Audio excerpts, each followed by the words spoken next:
Welkom dames en heren, jongens en meisjes, opa's, oma's en andere geïnteresseerden. Kunstenaars aanwezig ook, collega's. Ja. Fijn dat jullie hier zijn, in grote getalen. Ik wil even iets uitleggen. Ik ben beeldend kunstenaar. Ik woon hier niet in Twijsel, maar ik woon hier eigenlijk wel vlak in de buurt. En ik vind het zeer interessant om te weten wat er allemaal in en op en onder de grond aanwezig is in dit bijzondere gebied. Ik denk dat dit gebied ongeveer vanaf 1200 bewoonbaar is. Dan kun je je voorstellen dat iedere centimeter die je dan graaft, dat misschien wel een hele mensenleven is geweest. Ja, dat vind ik buitengewoon interessant. Dus ik heb het voorgesteld om een gat in de grond te graven tot aan de keileemlaag. En dit gat wil ik dan vullen met stenen die als het ware uit deze buurt komen. En dat kunnen natuurstenen zijn, gebakken stenen, keien, alles mag. En die stenen die wil ik in dit gat leggen. En op bepaalde manieren, gewoon echt een beetje als een mozaïek. En vervolgens wil ik dat volgooien met beton. Als het dan uitgehard is, dan halen we dat geheel eruit. En dan wil ik het omgekeerd ernaast in de tuin neerzetten. Oh, kijk, daar komen we op. Daar stuiten wij op iets. Kijk, alleen een steen. Als we door die stenen hadden die hier in de boom lezen, die ben je heen kwam tijdens de Sale ijstijd. Dat weer een heel lange ijstijd. Dat is eigenlijk 250.000 jaar al zo'n beetje met die ijstijd begonnen. Achter waren wel eens een warmere periode. Maar in het laatste stuk van die ijstijd ligt hier een heel grote gletsjer. Die ligt meer dan 1 kilometer ijs. En dat is echt prachtig om dat natuurlijk onder dat verhaal vast te vinden. Dat ijs het schoot met een snelheid van 6 kilometer hier over dit gebied. Per jaar. Ja, per jaar, ja. Bedankt voor de correctie. En in de zool van die gletsjer, kijk als het bij gletsjers overal gaat, daar schoot alles mee. Dus hij kwam van noorden uit Zweden, schoot over Denemarken heen en over de Oostzee en over Friesland heen. En in de zool gingen heel grote rotsblokken met ook heel lichte steentjes. En ik zag en modder gingen alle schoten hier heen. Vanaf 130.000 jaar is die hele zaak begonnen te taaien. En toen weer de ijsberg, de gletsjer, tot stilstand kwam. Eigenlijk op de heuvelrug, op de Veluwe. Die zeggen er altijd sporen van. Ik zeg altijd, het mooiste spoor kan je vinden als je van Arnhem naar Nijmegen rijdt. Want dan ben je daar op die hechte, dan ben je bij de rivier en dan ga je niet naar beneden. Nou, dat is een stuwwal.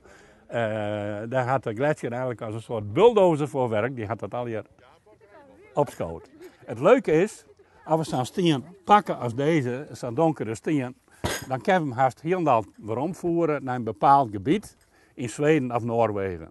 En dat is het aardige ervan. Het zijn al die stukjes van de bergen die er nou nog lezen.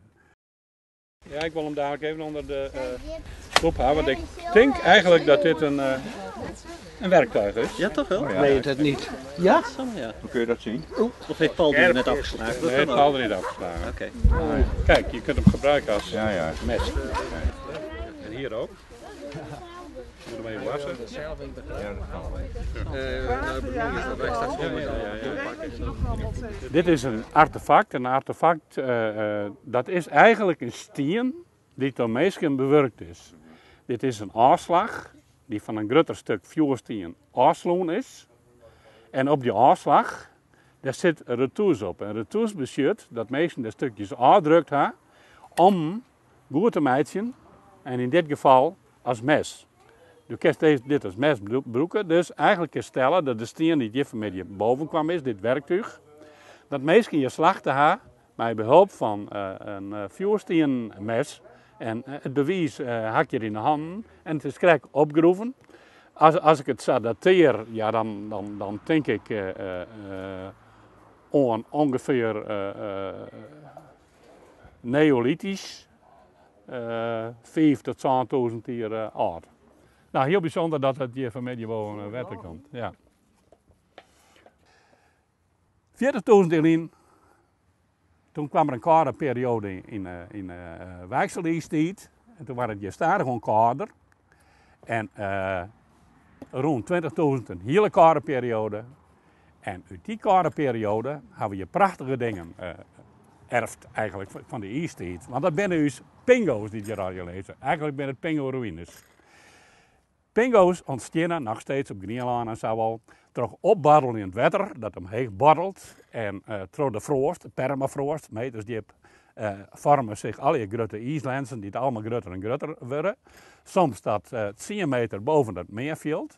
Nou, dat perst al die modder omheen. En die modder die gliet er dan bij wat warmere perioden weer af, dan ontstaan die dingen. Tot ongeveer 15.000 jaar in, toen kwam er een warmere tijd. En toen is dat hele spul in was zakken.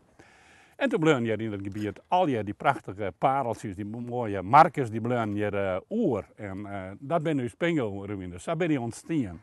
En het aardige is dat bij sommige pingo's, dan best eigenlijk 20.000 jaar in. En dan is er in een bepaalde graansoorten verschillen. Dat is het tijdstip dat mensen daar bij wij in gang binnen. Want wat hier ze? Ze hebben drinkwater, ze hebben viswater. En ze konden er jaaien. En daarom hebben we een bosje. En dan kon het vee in wijzen. En dan kon ik nooit verbouwen.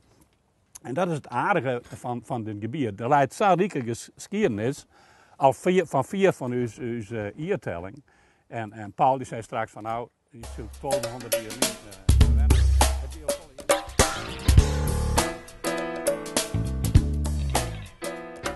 Mijn verhaal heet Een kloostermop en een ongelaarde kat. Misschien mag ik u een kloostermop vertellen. Een kloostermop is een grap die een kloosterling, een pater of een broeder, aan een andere monnik vertelt. Een voorbeeld. Vraagt vader Ab aan een medebroeder: weet u wie het hoofd is van onze orde? De broeder zwijgt enige tijd en zegt dan toch uiteindelijk maar: ik denk dat dat de abdis is. Beetje oud-bakken mop lijkt het wel. Toch heb ik er afgelopen donderdagavond geconstrueerd. Hier heb ik een echte, keiharde kloostermop. Een uit Friese klei gebakken steen. Slechts een halve, zoals u ziet. Zoals die voor de bouw van kloosters al hier was bestemd. Als ik ogen had gehad, waren er toen vele dikke tranen gevloeid. Thans berust ik in mijn lot. En denk ik nog vaak terug aan de poes of de kater, die er nu zelf niet meer is, maar die mij een bijzonder stuk kloostermop heeft gemaakt. Beste toehoorders, u mag zelf beslissen of u dit verhaaltje al dan niet als een sprookje beschouwt. Mogelijk zelfs als gebakken lucht. Dank u wel.